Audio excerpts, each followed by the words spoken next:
Assalamualaikum warahmatullahi wabarakatuh. Alhamdulillahi rabbil alamin. Wa bihi nasta'in ala umurid dunya waddin. Summa salatu wassalam ala khairi man ba'athahu Allah rahmatan lil alamin, sayyidil anbiya'i wal mursalin, Rasulullah Muhammad sallallahu alaihi wasallam wa ala alihi wa ashabihi ajma'in. Allahumma 'allimna ma yanfa'una wanfa'na bima 'allamtana wa zidna 'ilma innaka antal alimul hakim. Bapak-bapak, ibu-ibu, saudara-saudari jamaah fardu zuhur di Masjid Agung Sumatera Utara Kota Medan yang dimuliakan Allah Subhanahu wa taala. Tentunya tak hentinya kita memanjatkan puja dan puji hanya untuk Allah Subhanahu wa taala. Atas izinnya kita dihimpun di majelis ini, dan tentunya semoga dengan terus kita memakmurkan masjid, menghadiri taman-taman syurga, majelis ilmu dan zikir. Ini bentuk wujud rasa syukur kita atas nikmat kesehatan dan kelapangan waktu yang Allah limpahkan pada kita. Salawat berangkaikan salam kita hadiahkan kepada Rasulullah Muhammad sallallahu alaihi wasallam. Allahumma salli wa sallim wa barik alaihi. Harapan kita insyaallah kita semua tergolong pengikut Rasulullah yang mendapatkan syafaat nantinya. Jamaah rahimakumullah, di siang hari ini kita akan membersamai surah Muhammad, surah urutan ke-47 sesuai dengan urutan surah-surah di dalam Al-Quran. Surah Muhammad surah Madaniyah, turun setelah Nabi Muhammad sallallahu alaihi wasallam hijrah ke Madinah. Dan ini bukan hanya dibuktikan dari sisi riwayat yang menggambarkan kapan turunnya surah ini, tapi tema dan pembahasan dalam ayat-ayatnya juga menggambarkan corak surah Madaniyah yang begitu kental. Pertama, ada perintah berjihad di dalamnya. Kita tahu 13 tahun Nabi Muhammad berdakwah di Mekah, walaupun sahabat-sahabat yang teraniaya dan tertindas seperti Bilal disiksa, tapi tak pernah ada perintah untuk melawan, disuruh sabar dulu. Sedangkan di surah Muhammad ini ada perintah untuk berperang dan mengorbankan apa yang paling bernilai pada manusia, itulah nyawanya, demi menegakkan agama Allah. Kemudian kita temukan juga di surah ini sedikit banyak deskripsi tentang kaum munafik. 13 tahun di Mekah umat Islam minoritas. Karena umat Islam minoritas, maka sulit kita temukan kaum munafik di situ. Untuk apa orang pura-pura menjadi muslim kalau dia bisa terang-terangan menjadi seorang kafir ketika di Mekah? Makanya pembahasan tentang bagaimana aksi senyap kelompok munafik yang sering sekali ingin melemahkan semangat dan mentalitas yang ada pada tengah-tengah umat Islam, ini juga salah satu pertanda surah Muhammad ini bagian dari surah Madaniyah. Jamaah rahimakumullah, surah ini dinamakan dengan surah Muhammad, walaupun di dalam surah ini tak kita temukan satupun kata Muhammad di dalamnya. Kita lihat banyak surah-surah Al-Quran dinamakan dengan nama Nabi. Ada surah Nuh, ada surah Ibrahim, ada surah Yunus, ada surah Yusuf, termasuk diantaranya surah Muhammad. Tapi yang menarik, nama Muhammad yang hanya disebutkan 4 kali dalam Al-Quran, nggak ada di surah ini. Namun mengapa kemudian surah ini dinamakan dengan nama Muhammad? Alasan penamaan surah ini dengan nama Muhammad karena pembahasan surah dari awal hingga akhir adalah penjelasan tentang sosok Muhammad sallallahu alaihi wasallam sebagai seorang nabi dan rasul. Sosok yang paling diperselisihkan oleh orang-orang pada masa hidupnya. Bagaimana para sahabat Rasulullah begitu patuh sama Rasulullah, siap berkorban bahkan nyawa untuk melaksanakan perintah Rasulullah. Tapi di sisi lain, orang-orang kafir dan munafik siap mengerahkan apapun yang mereka punya, harta bahkan nyawa, untuk menghalang-halangi dakwah dan risalah yang dibawa Nabi Muhammad sallallahu alaihi wasallam. Jadi surah ini walaupun ceritanya tentang Nabi Muhammad, bukan bercerita tentang sifat Nabi, gimana tingginya, bagaimana fisiknya, tidak. Tapi dinamakan Muhammad karena beliau adalah sosok sentral yang diperselisihkan antara kelompok mukmin dengan kelompok kafir dan munafik, yang menjadi pembahasan sepanjang surah ini. Jamaah rahimakumullah, selain dinamakan dengan surah Muhammad, surah ini juga dinamakan suratul Qital, surah perang. Karena di dalam surah inilah fa idza unzilat suratun wa dzukira fiha al-qital. Allah mengatakan, dulu orang-orang munafik omongnya paling besar. Mereka mengatakan, kalau Allah suruh kami perang untuk agama ini, kami perang. Tapi ternyata begitu turun ayat memerintahkan mereka membuktikan klaim keimanan yang mereka eluk-elukan sebelumnya, ternyata perintah jihad fisabilillah ini adalah bentuk bagaimana cara Allah menyaring mukmin yang sebenarnya. Kalau sekedar ngomong-ngomong saya beriman, semua orang bisa. Tapi keimanan yang sebenarnya dibuktikan di saat datang momentum. Buktikan imanmu. Dengan cara apa? Kau korbankan apa yang paling kau cintai dalam hidup ini, bahkan nyawamu sekalipun, untuk Allah. Siap enggak?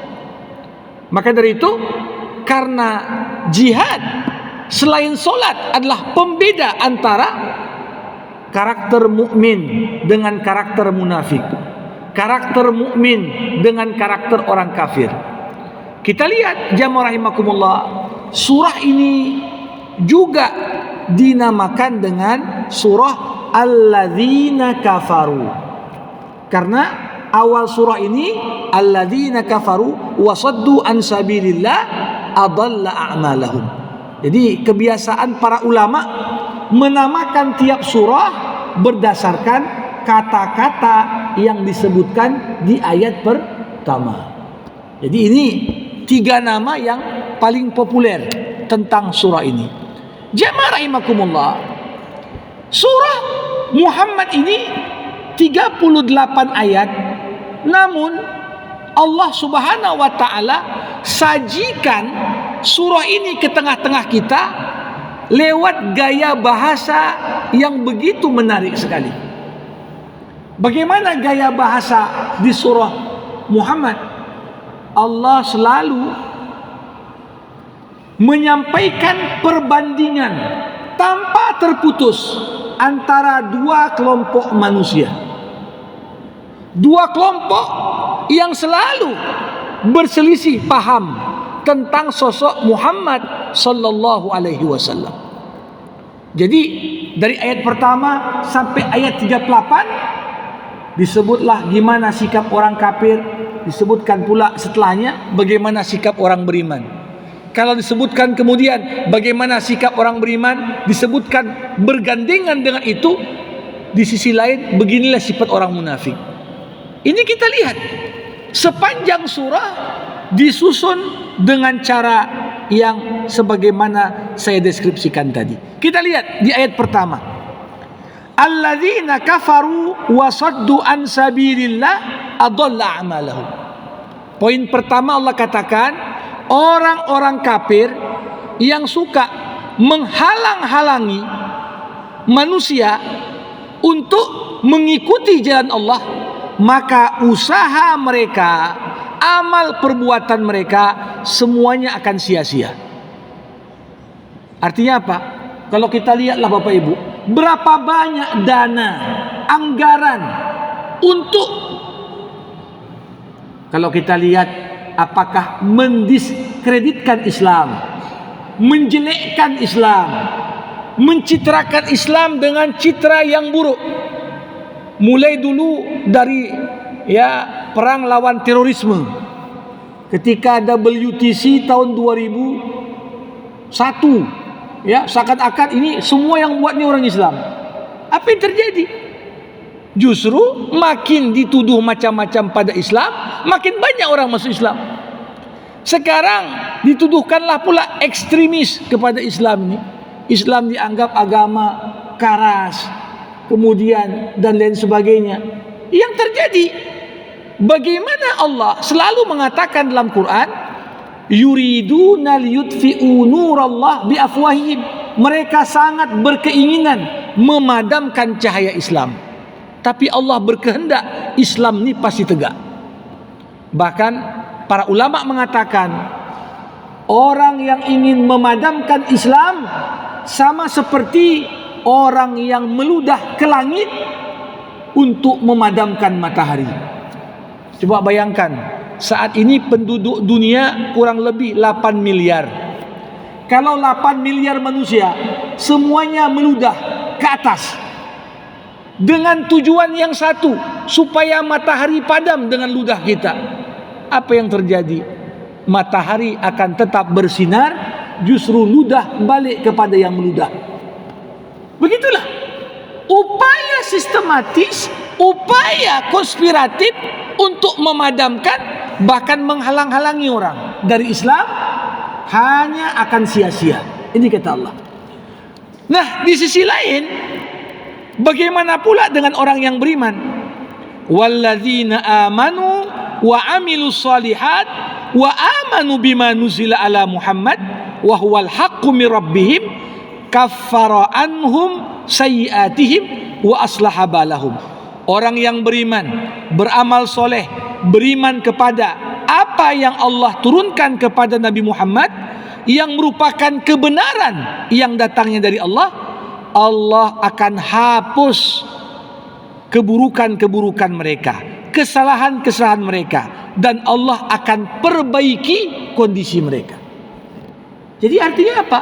Kalau kita beriman, beramal soleh, patuh sama tuntunan Nabi Muhammad, ini adalah jalan perbaikan untuk hidup kita. Sebaliknya, kita halang-halangi orang untuk menempuh jalan yang benar, semua amalan kita akan dinilai sia-sia di sisi Allah Subhanahu wa ta'ala.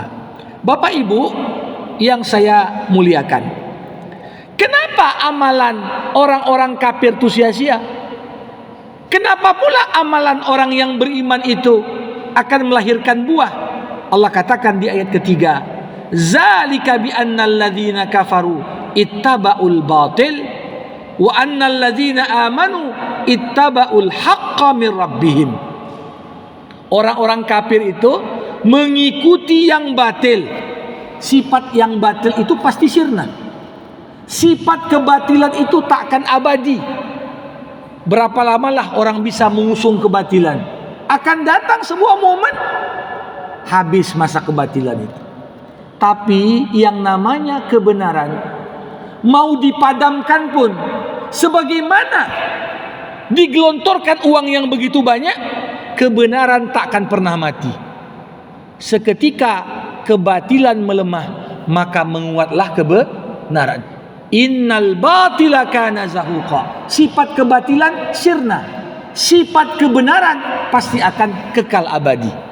Bapak Ibu yang dimuliakan Allah Subhanahu wa taala. Kita lihat 3 ayat pembuka yang cukup kuat sekali menggambarkan bagaimana sosok Nabi Muhammad menjadi figur yang diperselisihkan antara 2 kelompok manusia. Di ayat yang keempat, Allah ingin isyaratkan kepada kita salah satu bukti kita patuh kepada Nabi Muhammad apa? Bagaimana kita siap untuk berperang di jalan Allah ketika kesempatan itu memang terbuka. Fa idza laqitumul ladzina kafaru fadarbar riqab. Apabila kamu bertemu dengan orang-orang kafir di medan perang, maka pukullah batang leher mereka. Ini ayatnya tentunya perlu dipahami dalam konteks ayat. Kalau kita bergaul dengan mereka yang berbeda akidah dengan kita, tidak dalam kondisi perang, mereka berbuat baik, kita pun berbuat baik juga pada mereka. Mereka menghormati agama kita, kita pun juga hormati agama mereka. Dalam pengertian, ya kita ganggu. Nah, tapi ketika agama diganggu, dakwah dihalangi, maka di sini Allah katakan, bahkan yang namanya perang sepanjang sejarah, walaupun perang itu atas nama Allah, yang terjadi tak selalu umat Islam itu menang. Padahal kalau dilihat dari sisi niat, ini kan untuk bela agama Allah. Tapi kenapa Allah izinkan juga umat Islam kalah? Terkadang pembelajaran yang didapat umat Islam tatkala kalah justru lebih banyak dibandingkan pembelajaran tatkala menang. Di momen kalah, disinilah terseleksi dengan betul mana orang-orang yang sungguh-sungguh beriman kepada Allah Subhanahu wa taala. Maka dari itu kita melihat Allah katakan walau yasha'ullah lantasara minhum. Kalau Allah mau menang kalian lawan orang kafir. Walakin liyabluwa ba'dakum bi ba'din. Tapi Allah ingin menguji sebahagian kalian atas sebahagian yang lain. Kadang-kadang kita adil, kadang-kadang kita jujur, kadang-kadang kita berjuang untuk agama. Tapi Allah buat kau kalah.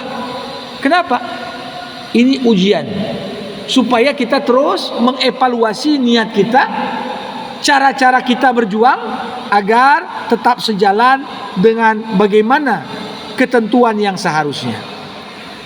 Jamaah rahimakumullah, di ayat ke-7 Allah membuat satu kaedah. Kaedah ini menjadi sunnatullah, hukum Allah yang berlaku sampai hari kiamat. Apa itu? Ya ayyuhalladzina amanu in tansurullah yansurukum wa yutsabbit aqdamakum. Wahai orang-orang yang beriman, kalau kau tolong agama Allah, Allah pasti akan menolongmu. Sebagian orang mengatakan, ya ngapain tolong agama Allah? Kan ada Allah yang menolongnya. Jamaah rahimakumullah, saya selalu katakan, agama Allah ini baik kita tolong ataupun tak kita tolong, agama ini pasti akan tetap tegak. Tetapi perlu kita renungkan betapa bodoh dan menyesalnya kita di saat Allah buka kesempatan kepada kita bisa terlibat dalam kegiatan-kegiatan menolong agama Allah, namun kita biarkan kesempatan itu lewat dan kita tak berbuat apa-apa. Nah, ini juga bagian. Makanya kalau kita lihat menolong agama Allah itu banyak. Termasuk kita lihat ini bagaimana masjid kita yang alhamdulillah sudah kita nikmati, tapi mungkin ada bagian-bagian yang perlu disempurnakan. Apa yang mungkin untuk kita bantu? Ini juga bagian dari cara menolong agama Allah. Kau tolong agamaku, kata Allah, aku tolong engkau. Betapa kita merasa percaya diri cukup besar. di saat Allah tolong kita. Apapun yang kita buat, kalau Allah nggak tolong kita, pasti kita pesimis. Kira-kira bisa nggak ya kalau Allah nggak bantu aku ya? Tapi bagaimana agar Allah mau membantu kita? Caranya adalah bantulah agamanya. Apa yang bisa kau miliki? Apakah dengan hartamu, dengan tenagamu, dengan pikiranmu, dengan ilmumu, dengan apa yang Allah amanahkan kepadamu? Itu semua dapat kita gunakan untuk menolong agama Allah. Nah, sebaliknya, walladzina kafaru fata'sal lahum wa adalla amalahum. Orang-orang kafir, celakalah mereka dan Allah hapus amalan mereka. Zalika bi annahum karihu ma anzalallah fahbat amalahum. Yang demikian itu karena mereka benci terhadap Quran yang Allah turunkan, maka Allah hapus amal-amal mereka. Jadi saya sering istilahkan begini Bapak Ibu, ada hal-hal yang tanpa kita sadari itu membuat kita bangkrut di akhirat. Kalau orang belanja di sebuah supermarket, banyak barang yang dibelinya, tapi kalau plastik tempat menampung belanjaan koyak dan bolong, apa yang terjadi? Sampai rumah semua yang kita beli jatuh di jalan, tak ada yang kita terima di akhir. Begitu juga lah amal-amal kita di dunia ini. Walaupun kita menganggap aku sudah banyak berbuat baik, aku sudah banyak buat ini dan itu, tapi ada sebab menjadikan kantong amal kita bolong. Apa itu? Zalika bi annahum karihu ma anzalallah. Kalau manusia benci pada Quran, kenapa? Aduh, Quran ini aturannya buat susah aja. Atau dianggap Quran ini merenggut kebebasannya, atau Quran ini mengganggu zona mainnya. Lantas kemudian dia merasa aturan-aturan Quran itu merenggut kebebasannya. Membenci Al-Quran sama artinya dengan kita membiarkan kantong amal kita bolong. Sehingga apa? Semua yang kita buat fata'sal lahum, sia-sia, sirna, tidak ada yang tersisa. Ya. Maka dari itu, bagaimana hati ini harus senantiasa disertai dengan keimanan pada Quran. Bahkan tanggung jawab kita bukan sekedar membaca, tapi mentadabburinya. Bahkan disebutkan di surah ini, afala yatadabbarunal Qur'an am ala qulubin aqfaluha. Apakah mereka tak mentadabburi Quran, atau jangan-jangan hati mereka itu sudah tergembok, terbelunggu? Bapak Ibu rahimakumullah, kita lihat perbandingan antara orang mukmin dan kafir masih berlanjut di surah ini. Di ayat ke-12 Allah mengatakan orang-orang mukmin nanti masuk surga, yang bagaimana deskripsi surga digambarkan dengan begitu detail. Jannatin tajri min tahtihal anhar.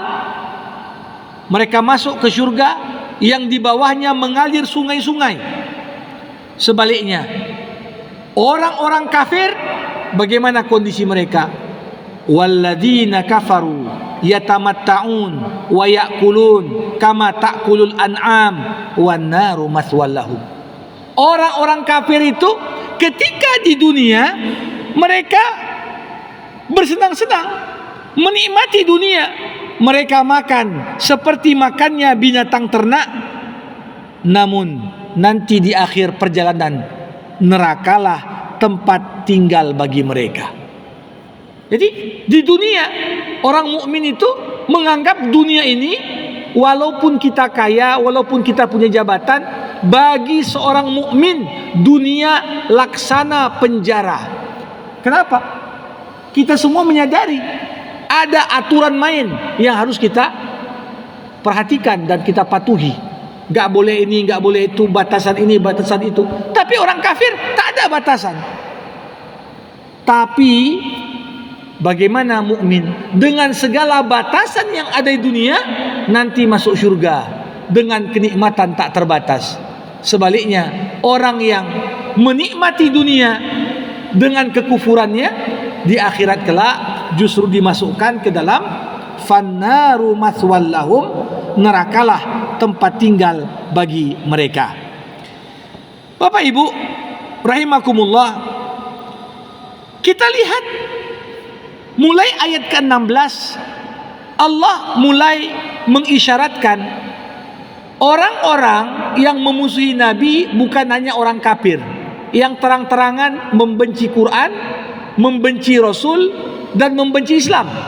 Tapi ada di antara orang-orang yang membersamai Nabi, itulah golongan munafik yang merupakan musuh dalam selimut. Jadi kita harus bedakan Bapak Ibu. Munafik dalam Islam itu ada dua macam.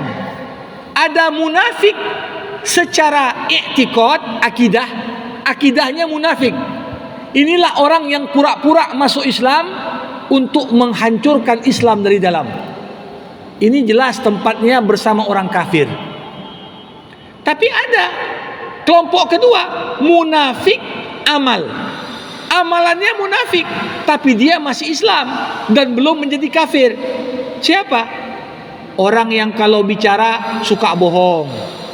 Orang yang kalau berjanji sering dia ingkari. Orang yang kalau diberikan amanah dia khianati. Ini munafik juga, tapi bukan akidahnya munafik, amalannya munafik. Nah, kelompok kedua ini belum masuk kepada kelompok yang kafir. Tapi kalau tidak segera dia obati hatinya yang sedang sakit, sifat-sifat kemunafikan pada amalan bisa membawa kepada kemunafikan pada i'tiqad dan keyakinan. Bapak Ibu rahimakumullah. Jadi orang-orang munafik ini, wa minhum may yastami ilaika, ada orang-orang kalau kau bicara Muhammad seakan-akan mereka mendengarkan omonganmu. Hatta idza kharaju min indik qalu lillazina utul ilma madza qala anifa. Tapi begitu Nabi selesai, jamaah bubar, mereka nanya, tadi Nabi ngomong apa? Artinya apa? Mereka badannya bersama Nabi, pikiran dan hatinya enggak bersama Nabi. Jadi orang yang mau berjuang dalam agama, pikiran, hati, totalitas bersama dengan agama. Maka dari itu Allah katakan, mereka itulah orang-orang yang sudah dicap dalam hatinya kemunafikan dan mereka suka mengikuti hawa nafsu. Bapak Ibu, kalau kita melihat bagaimana intisari dari keimanan itu ada pada patuh dan taat pada Rasulullah. Makanya kita melihat di penutup Allah memberikan semacam ancaman. Kalau orang beriman tak patuh sama Rasulullah, tak mau mengikuti ajaran Quran yang dibawa Nabi, maka Allah mengancam mereka akan diganti dengan generasi baru. Kalau orang-orang Islam ini murtad, dalam pengertian apa? Tidak mau berjuang membela agama ini, Allah akan ganti mereka dengan generasi baru yang punya militansi, semangat juang membela agama ini yang lebih baik. Makanya kalau kita perhatikan, dikatakan innal ladzina irtaddu ala adbarihim min ba'di ma tabayyana lahumul huda asyaitan sawwala lahum. Orang-orang yang berbalik dari kekafiran setelah petunjuk jelas bagi mereka, setan merayu mereka dan memanjangkan angan-angan mereka.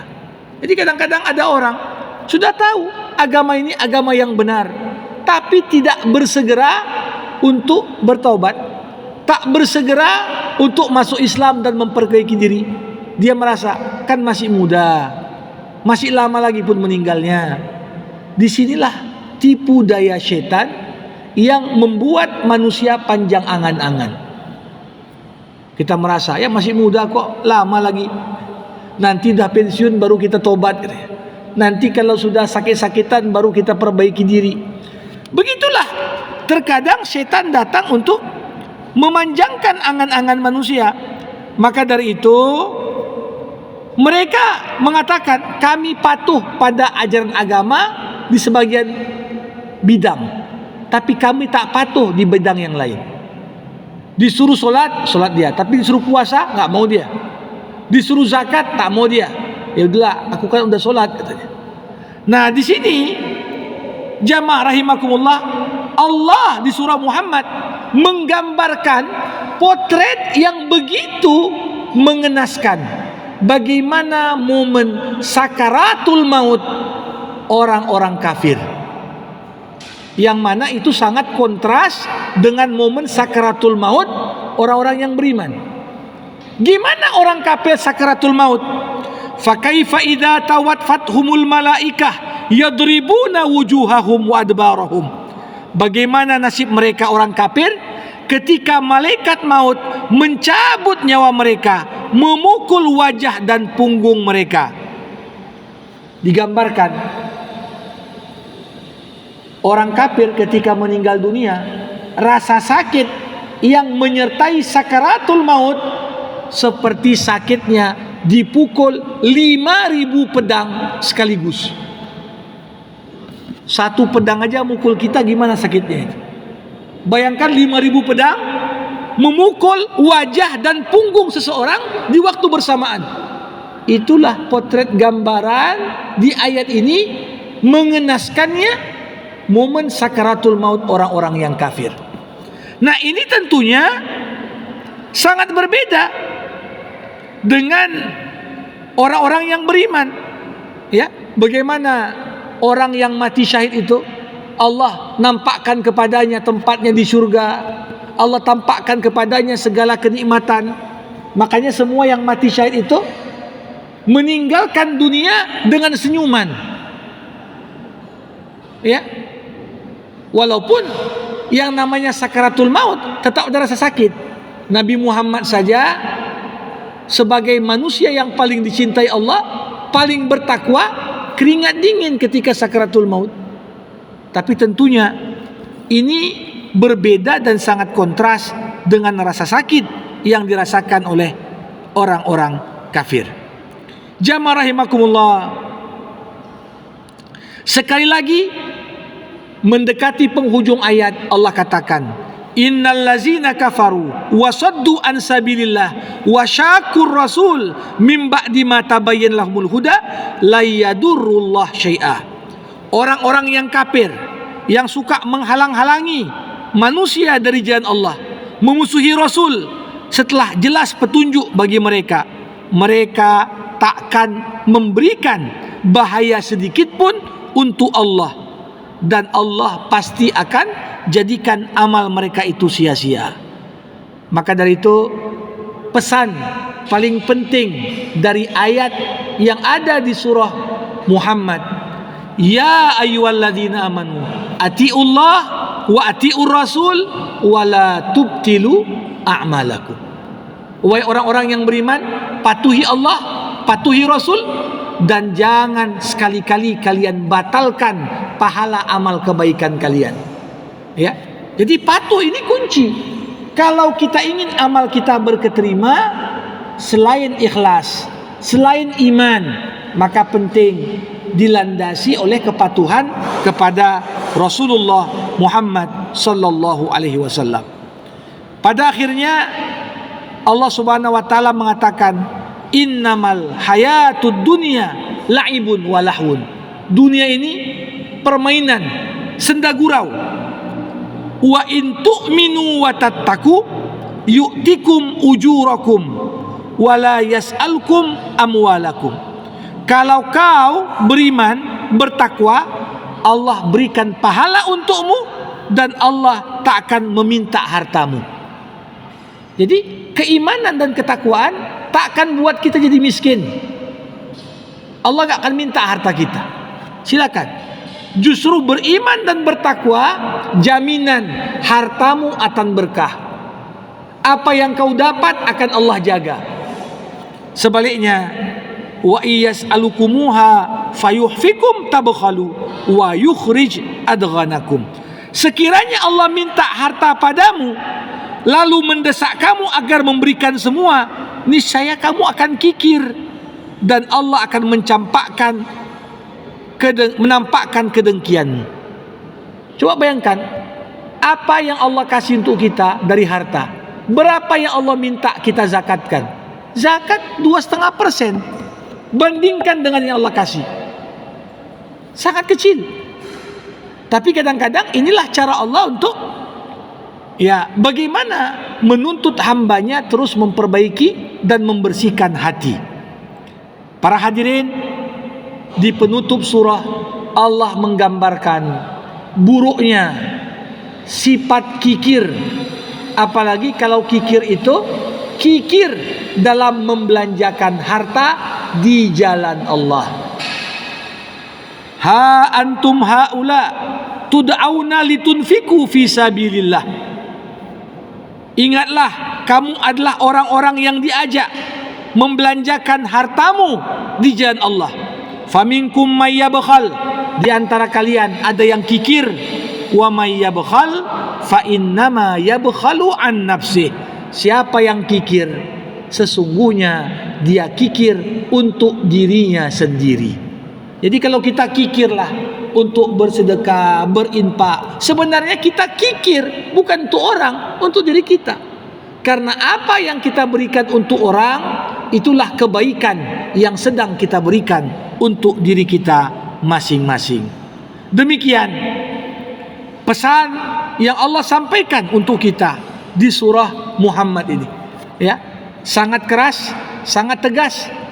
Kepatuhan Rasul kunci diterimanya amal.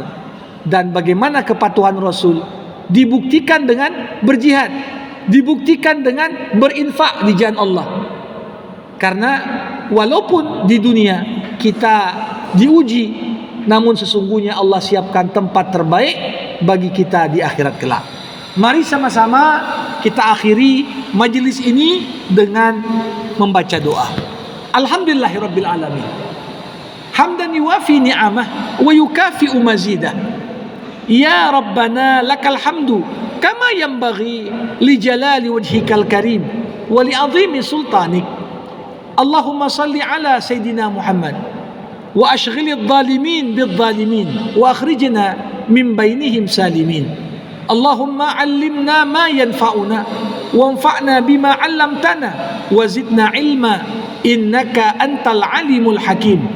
Rabbana zalamna anfusana wa in lam taghfir lana wa tarhamna lanakunanna minal khasirin. Allahumma khtim lana bihusnil khatimah wa la takhtim alaina illa bihusnil khatimah. Allahumma urzuqna imaman adila wa la tusallit alaina bidhunubina man la yakhafuka wa la yarhamuna. Rabbana atina fid dunya hasanah wa fil akhirati hasanah wa qina adzabannar. Wa sallallahu ala sayyidina Muhammad wa ala alihi wa sahbihi ajma'in walhamdulillahi rabbil alamin. Demikian yang dapat disampaikan. Mohon maaf atas segala kekurangan. Hadanallah wa iyyakum ajma'in. Assalamualaikum warahmatullahi wabarakatuh.